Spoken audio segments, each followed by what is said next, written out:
ఆ మాజీ ఎమ్మెల్యేను ఫ్యాన్ గాలి చల్లగా రారమ్మని పిలుస్తోందా?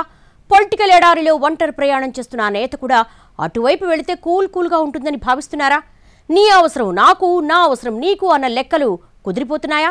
2024 ఎన్నికల తర్వాత రాజకీయ కార్యకలాపాలకు దూరంగా ఉన్న ఆ లీడర్ ఎవరు? ఏ జిల్లా రాజకీయాల్లో యాక్టివ్ రోల్ ప్లే చేయాలనుకుంటున్నారు? రాజకీయాల్లో జనరల్గా ఒక్కొక్కరికి ఒక్కో టైం ఉంటుంది. ఎంత తోపులైనా కాలం కర్మం కలిసి రాకపోతే శంకరగిరి మాన్యాలే. అంతా బాగున్నప్పుడు ఓ వెలుగు వెలిగి డిసైడింగ్ ఫ్యాక్టర్స్ ఉన్నవాళ్లు కూడా టైం బ్యాడ్ అయినప్పుడు అడ్రస్ లేకుండా పోతారు. ప్రస్తుతం అలాంటి పరిస్థితిలోనే ఉన్నారట మాజీ ఎమ్మెల్యే ఆమంచి కృష్ణమోహన్. 2024 ఎన్నికల్లో చివరికి కాంగ్రెస్ పార్టీ తరపున తన సొంత నియోజకవర్గమైన చీరాలలో పోటీ చేసి ఓడిపోయారాయన. తాను ఓడినా తన రాజకీయ శత్రువుగా భావించే కరణం కుటుంబాన్ని కూడా ఇంటికి పంపడంలో మాత్రం సక్సెస్ అయ్యారని చెప్పుకుంటారు. మరోవైపు గత ఎన్నికల్లో కాంగ్రెస్ తరపున పోటీ చేసి డిపాజిట్లు దక్కించుకున్న ఏకైక అభ్యర్థి కూడా ఆమంచే. మాజీ సీఎం కొణిజేటి రోసయ్య శిష్యుడిగా పొలిటికల్ ఎంట్రీ ఇచ్చిన కృష్ణమోహన్ తదనంతర పరిస్థితుల్లో 2014లో ఇండిపెండెంట్గా గెలిచి టీడీపీలోకి వెళ్లారు. తర్వాత 2019 ఎన్నికలకు ముందు ఫ్యాన్ గూటికి చేరిపోయారు. 2019 ఎన్నికల్లో వైసీపీ తరపున పోటీ చేసి ఓడారాయన.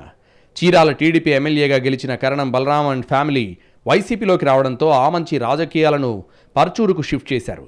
అక్కడి నుంచే పోటీ చేస్తారని భావించేలోపు తిరిగి చీరాలలోకి ఎంట్రీ ఇచ్చి కాంగ్రెస్ తరపున బరిలోకి దిగారు. ఓడిపోయాక తన పని తాను చేసుకుపోతున్న ఆమంచి చుట్టూనే లోకల్ రాజకీయాలు తిరుగుతున్నాయి. ఉమ్మడి ప్రకాశం జిల్లాలో కృష్ణమోహన్ వ్యతిరేకించే మరో నేత బాలినేని శ్రీనివాసరెడ్డి వైసీపీని వీడి జనసేనకు వెళ్లడం, ప్రస్తుతం మారిన రాజకీయ పరిస్థితుల్లో కరణం ఫ్యామిలీ రాజకీయ గందరగోళంలో ఉండడంతో ఆమంచి పేరు మరోసారి తెర మీదకొచ్చింది. అసలు కరణం బలరాం వైసీపీలో ఉంటారా లేక మరో గూడు వెతుక్కుంటారా? ఒకవేళ పార్టీ మారినా చీరాలలో కొనసాగుతారా లేక అద్దంకికి షిఫ్ట్ అవుతారా అన్న డౌట్స్ చాలానే ఉన్నాయి.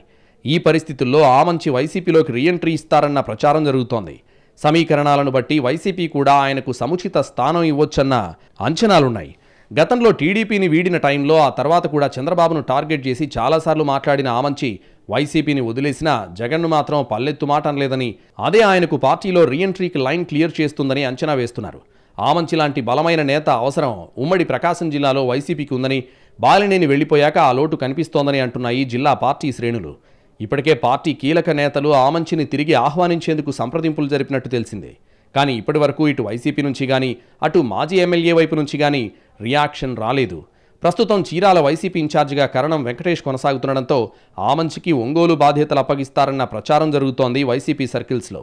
ఆమంచి కాపు సామాజిక వర్గానికి చెందిన బలమైన నేత కావడం, ఒంగోలులో ఆ సామాజిక వర్గ ఓటు బ్యాంక్ గట్టిగానే ఉండడంతో తర్వాత రాజకీయ పరిణామాల సంగతి అటుంచితే ప్రస్తుతానికి వైసీపీ ఓటు బ్యాంక్ పక్కకు పోకుండా ఉంటుందని లెక్కలేస్తున్నారట పార్టీ పెద్దలు. అటు మాజీ ఎమ్మెల్యేకు కూడా ఇప్పుడు బ్రాండ్ కావాలని, ఆ ప్రకారంగా చూస్తే ఇద్దరి లెక్కలు సరిపోతాయంటున్నారు పరిశీలకులు. దీంతో ఉమ్మడి ప్రకాశం జిల్లా పాలిటిక్స్లో ఎలాంటి మార్పులు జరగబోతున్నాయన్నది ఆసక్తిగా మారింది.